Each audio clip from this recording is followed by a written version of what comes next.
Kansas, gateway to Oz. Under the rainbow, this is where it was.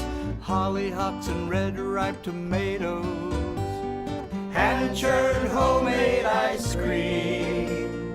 Let me tell you, Kansas is more than tornadoes. It's the best part of Dorothy's dream. Today on Around Kansas, we learn about the life and times of General George Funston, then how Tom Watson became one of the most beloved golf professionals of all time. Next, see how opera houses found their place in Kansas communities starting in the 1860s. Meet a from the land of Kansas business and hear the story of Potawatomi's Trail of Death. Closed captioning brought to you by Kansas Soybean Commission, the Soybean Checkoff Progress, powered by Kansas farmers. Around Kansas, brought to you by Tarwater Farm and Home. Come on by, we'll treat you like family. Welcome to Around Kansas, and we are filming today from Old Prairie Town at Ward Meade Park in the 19th century schoolhouse, and what a great location this is. We want to thank them for allowing us to be here today.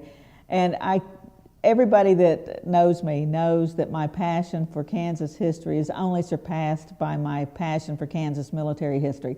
So I'm just tickled to pieces to talk to you about one of my favorite Kansans today, and that's General Fred Funston. Now, Funston was not born in Kansas, he was born in Ohio, but his family moved to Allen County when he was really small. So he grew up in Allen County.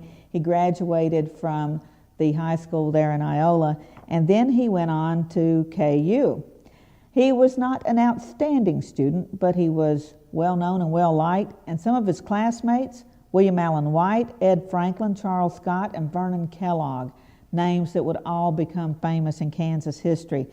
Now, when he was just a very young man, not long out of college, he joined a trip to Death Valley, California, and he wrote back to the paper in Iola about his experiences.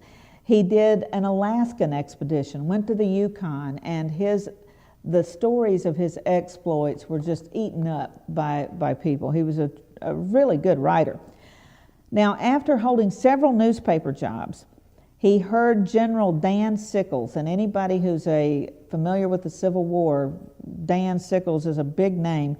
He heard him speak. He was pleading the cause of Cuban independence at Madison Square Garden in New York City. Funston signed up as a Cuban revolutionary, and he went to Cuba in 1896 and served 18 months there under the Cuban generals.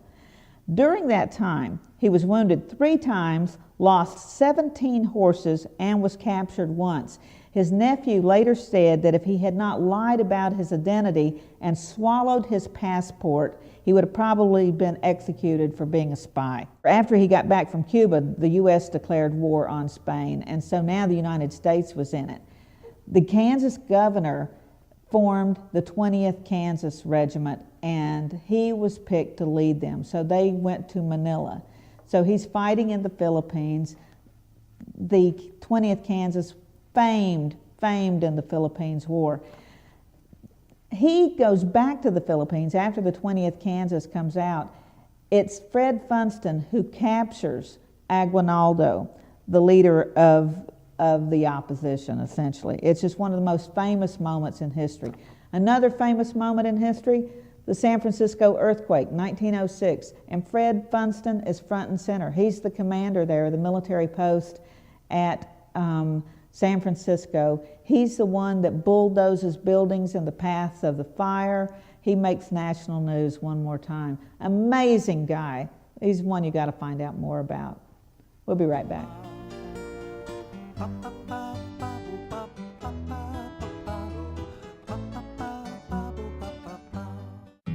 This hog is head over hoof for meal made from U.S. soybeans. Now, one hog isn't that impressive, but suppose we add another, and another, and another. Before long, you've got billions of hungry customers around the world all clamoring for the same thing. Our soybeans. Learn more about the billion-dollar appetite of animal agriculture at BeyondTheElevator.com. Brought to you by America's soybean farmers and their checkoff. The Kansas Wheat Innovation Center in Manhattan is rediscovering ways to get improved varieties and new genetics in the hands of farmers faster. Grower-led and checkoff-funded research initiatives are bringing about positive change. This grassroots leadership provides a strong voice in Topeka and Washington, D.C. Now is the time to partner with Kansas Wheat in moving wheat forward. Kansas Wheat Commission and Kansas Association of Wheat Growers. Farmers investing in their future and yours. Log on to rediscoverwheat.org. Turn to a Central National Bank Ag Professional. You'll be in good company. They'll help you track expense lines, manage variable input costs, assess ground agreements, pick a crop protection plan. These times demand Ag Professionals. Central National Bank. You could profit from what they know.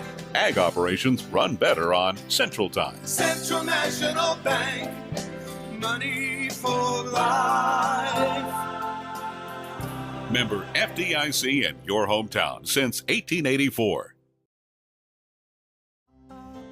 This segment is brought to you by Brown Chevrolet Buick in Wamego, just a short drive down the Yellow Brick Road. Good morning.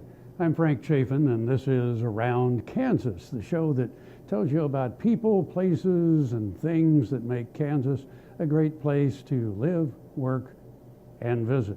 Today, we're in the Wren Radio studio. Actually, we're in the back of the studio in what we call our little snack shop. So when you're over in the Noto Arts District, be sure to stop in and say hi to us. And the reason we're doing this is because today we're going to be talking about entertainment in Kansas, and we're going to give a little history lesson first, because we're going to be talking about opera houses. That's right.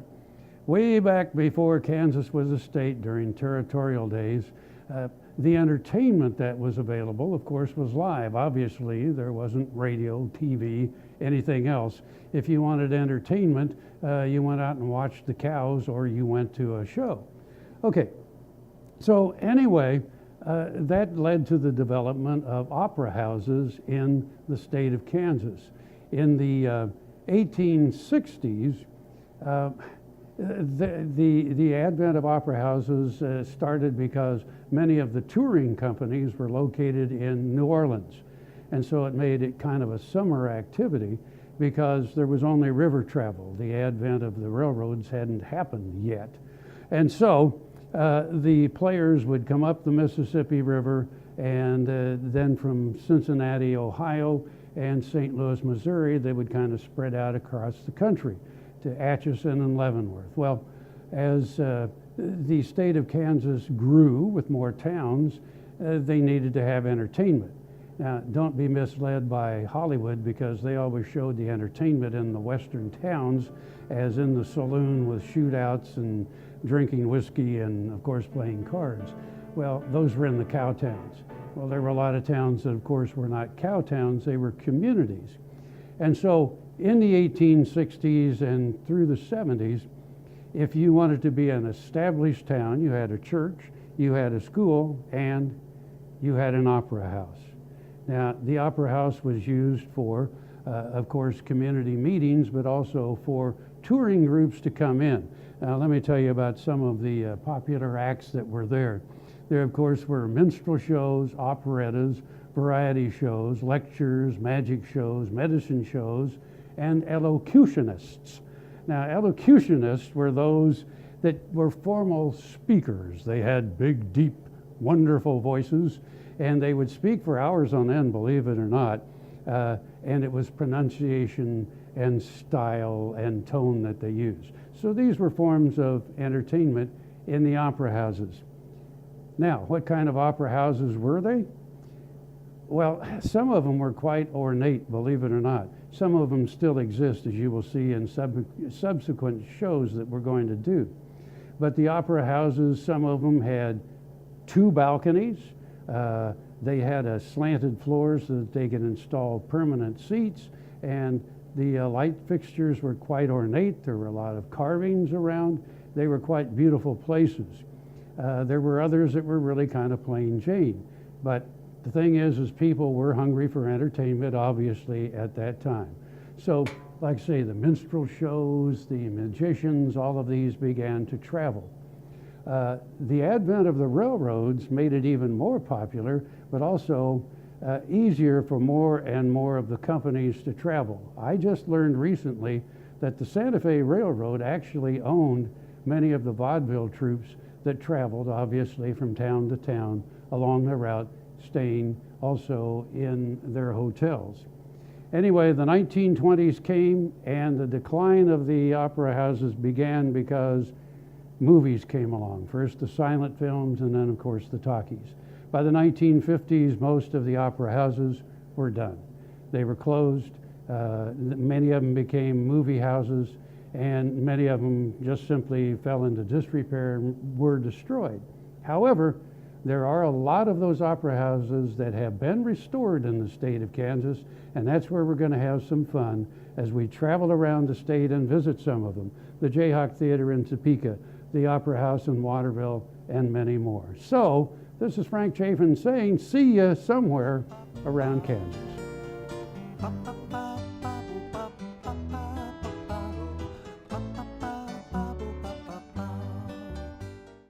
Hey folks, Dr. Dan from Doc Talk. If you miss us on Monday morning, you can join us at 6:30 a.m. every Sunday morning on RFD TV. Doc Talk has a national following. We're sure glad that you joined us on Mondays, but if you miss us and you want to catch us out on a Sunday morning, get up at 6:30 a.m. and we'll be right there, RFD TV, 6:30 a.m. Central Standard Time, and I'll see you down the road.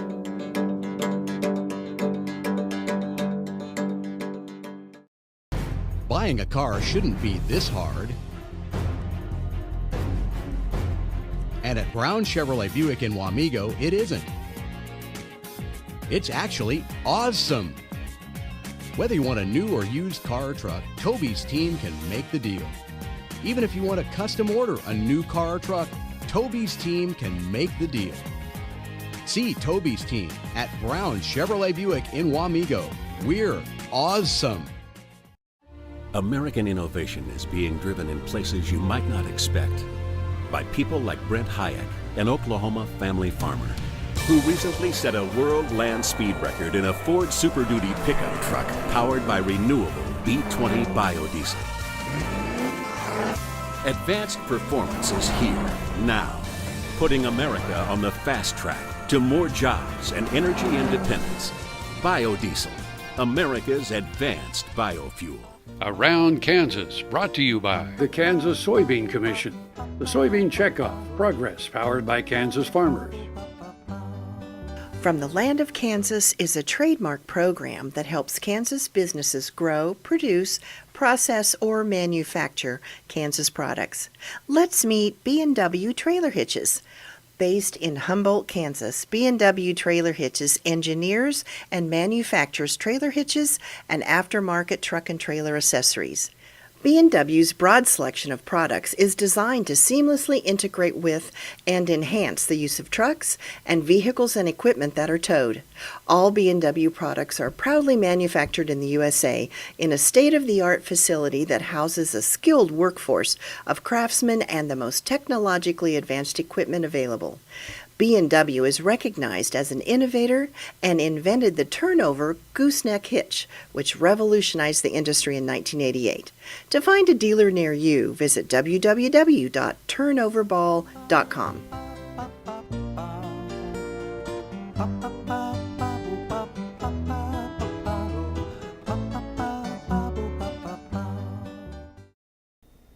Tar Waters has what you need for all seasons for around the farm and home. Working, hunting, growing, feeding, snow removal, even fun for the kids. And a service department with experienced techs to help keep your equipment in top running condition. Tar Waters has a huge selection and the best prices. Tarwater Farm and Home, family owned and operated since 1978. They have what you need. Tallgrass Commodities offers producers bulk commodities at a reasonable price with reliable service throughout the whole Midwest. To find out more about Tallgrass Commodities, visit tallgrass.us or call 785-494-8484. Valley Vet Supply is devoted to providing information and professional quality products at reasonable prices. Valley Vet Supply. Around Kansas, brought to you by Santa Fe Trail Meats in Overbrook, or visit us online at sftmeets.com. Welcome to Around Kansas. I'm Deb Beisel, and it's very appropriate that we're coming to you from an old schoolhouse today, because this is quite the history lesson. Now, in 2011, when Kansas celebrated its 150th anniversary, it picked out about a dozen events that were the most significant in Kansas history. And the Potawatomi Trail of Death was one of those events. And it's kind of sad that the Potawatomi Nation is still a big factor in Kansas. You know, the still residents of Kansas and have the reservation here. And we tend to know very little about them or their story. When white settlement was made possible in 1854, Potawatomi had already been here for a couple of decades. But how they got here is a pretty sad story. Like most of the Indian removal situations, white people decided they wanted their land, and they were living in Indiana and Michigan, and the government came in and said, you've got to go. They got very, very little notice, and the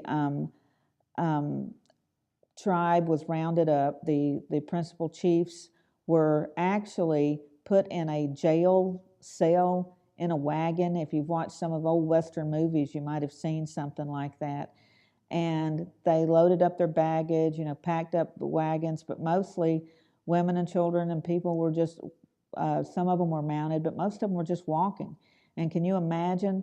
This started in September. They actually left September of 1838. They left Indiana, and they walk to Kansas. They get to Kansas in November of that same year.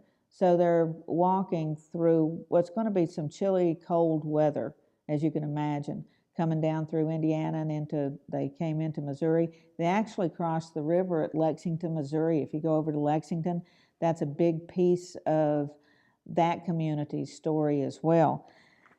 This is what one of the chiefs of the Potawatomi said about the removal itself. He said, the president does not know the truth. He, like me, has been imposed upon. He does not know that you made my young chiefs drunk and got their consent and pretended to get mine.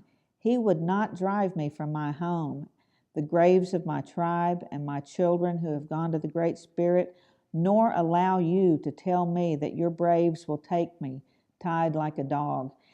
And he actually was. That's exactly how he arrived.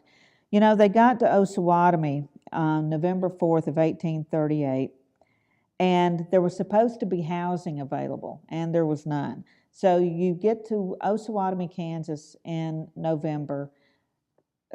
How are you going to find shelter? It's just incredible circumstances. And if you go to Osawatomie now, if you visit Osawatomie, the trail is marked there. A lot of the city sidewalks and park trails are marked with that Potawatomi Trail of Death, so you can actually retrace some of their steps. There were 756 members of the Potawatomi tribe that first arrived in Osawatomie. There had been dozens that had died along the trail. Most of them were children. More than half of them were children. Now, the Catholic Church had established a mission there, the Sugar Creek Mission in Linn County. So many of the Potawatomis moved there. And there was an elderly French nun, Sister Rose Philippine Duchesne, and she came in 1841 to teach the Potawatomi girls at the reservation. She worked at the mission until she became too feeble to serve. The Potawatomis named her the Potawatomi word, which I cannot pronounce, but what it meant was woman who prays always. She was later canonized in 1888. Now, in 1848, the mission was moved to Potawatomi County, and today the St. Philippine Duchesne Memorial Park is located on the site of the former Sugar Creek Mission. 600 Potawatomis are buried at the site. Now, there are a lot of folks in the Potawatomi tribe that are making great strides. My friend John Bursaw is one of those, to have more of the history of the Potawatomi made public. And of course, the here in Shawnee County, we have the Potawatomi powwow every Labor Day weekend. But there's so much to learn, and there's just so much more to the story. So I urge you at every opportunity to take advantage to find that out. There's an incredible past right here. We'll be right back. Stay with us.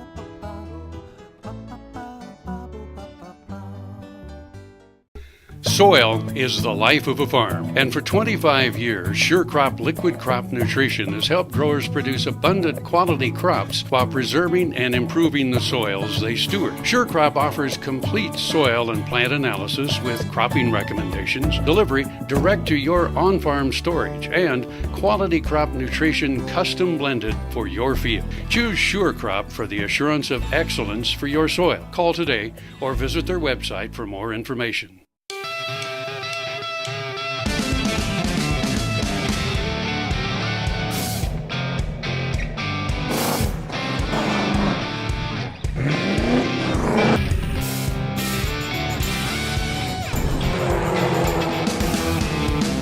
This is the fast track to more jobs and America's energy independence. Advanced performance is here now. Biodiesel, America's advanced biofuel.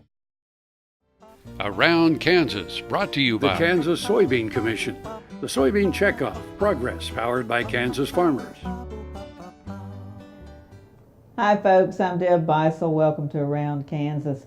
I love nothing more than talking about all the talented folks in Kansas, from Kansas, who have called Kansas their home at one time or another. And we have exported so much talent, and sometimes some of it comes back, and that's the case with Tom Watson. Now, even folks who aren't golf fans are familiar with the name Tom Watson, and for good reason. He's one of the most enduring professional golfers since Sam Snead. And I remember back in the day, growing up, everybody knew Sam Snead as well. He has won 39 times on the PGA Tour. 6 times he was the PGA Player of the Year, 5 times the leading money winner. Playing mostly on the over 50 circuit now, he gives the young folks a run for their money. You know, throughout his career, he was respected as a sportsman and a spokesman for the sport of golfing. He received the U.S. Golf Association's prestigious Bob Jones Award for Distinguished Sportsmanship in 1987, and he was elected to the PGA World Golf Hall of Fame the following year.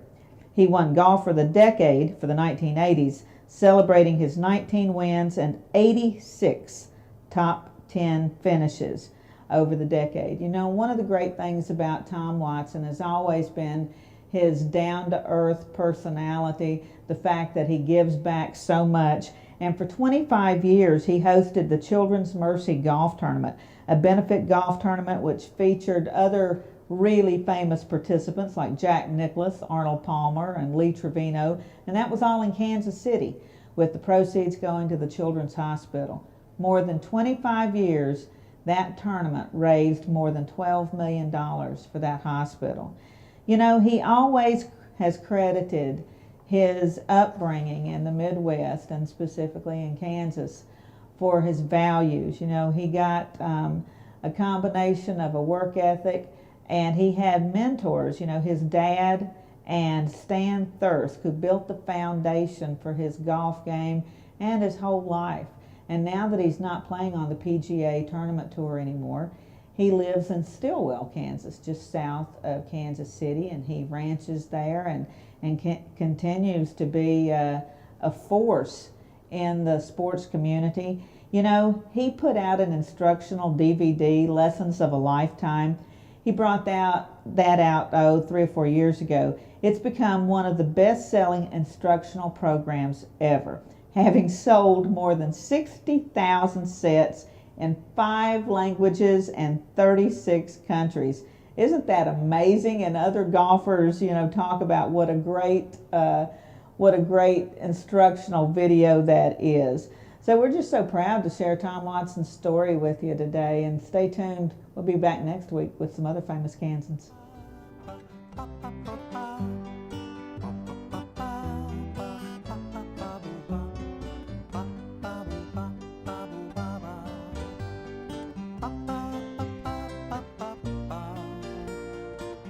Closed captioning brought to you by Kansas Soybean Commission. The Soybean Checkoff, progress powered by Kansas farmers.